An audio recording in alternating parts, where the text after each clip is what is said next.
Now, we were talking in our Oh, production meeting boy. today when I was outside in my backyard staring at my beautiful tree in spring bloom. That was beautiful too. You were talking about uh, sort of an epiphany you had about what we're up against now involving Yeah. thought control. Yeah, So, it was more of like a sensation that I had. The Harvard thing, um, reading about that and sort of and reading the Harvard professors, or the dean or whoever it was, the president's reply, President Alan Garber, his reply to the Trump's administration, I guess last Friday when we were on air. This just what was all happening of, they were being sent this, threat from of like, we're gonna seize control over what Harvard teach it, who they hire, and what they teach. Or we're yanking all your funding, and it's quite a bit of federal funding, right? So it's $2.5 billion wiped off.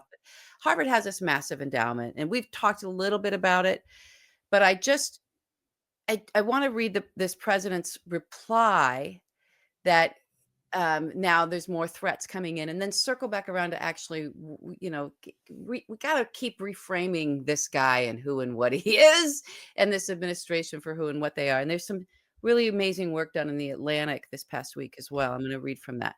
So here's the Harvard unit, President Alan Garber's reply to this Trump administration demand that the Trump administration has should be able to dictate to Harvard who they hire based on their whatever the person's the thought, viewpoint. their viewpoints, Yeah. um, and uh, and what they should be able to teach, or they don't get the money.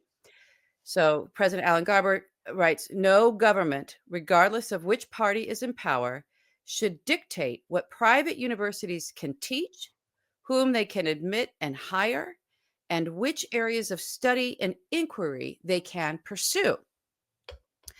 So it's time to sort of really take that in of what the demand was of Harvard, and to the point of the specificity that the president had to reply of like, "We will not do this thing you're demanding." And what they're actually demanding is to control, not just control the knowledge base, that what they're doing with education, stripping funds from all of that, and right, not just fuck up the knowledge, not just rewrite history, not just do away with, what the Civil War was like all the redefining and reshaping that we've been reacting to, and that is a clear intent to create this sort of white ethno state on behalf of the Trump administration.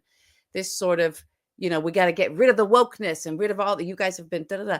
But they're literally now coming in and making a demand of Harvard of, and we're actually going to tell you what to think. Mhm. We're going to decide what your thoughts are, what you should, what you can inquire about, what your curiosity should be. We're going to determine your thoughts. We're going to police your thinking. So, thought police had always been this sort of esoteric thing that's written about in dystopian novels. We've got it from Mhm. before.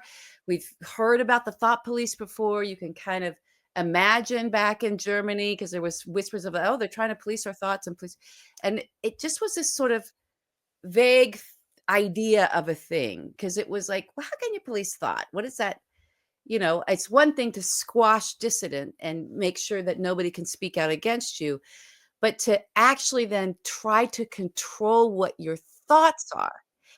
I just hadn't gone there before this moment of realizing what that is and that it's even possible.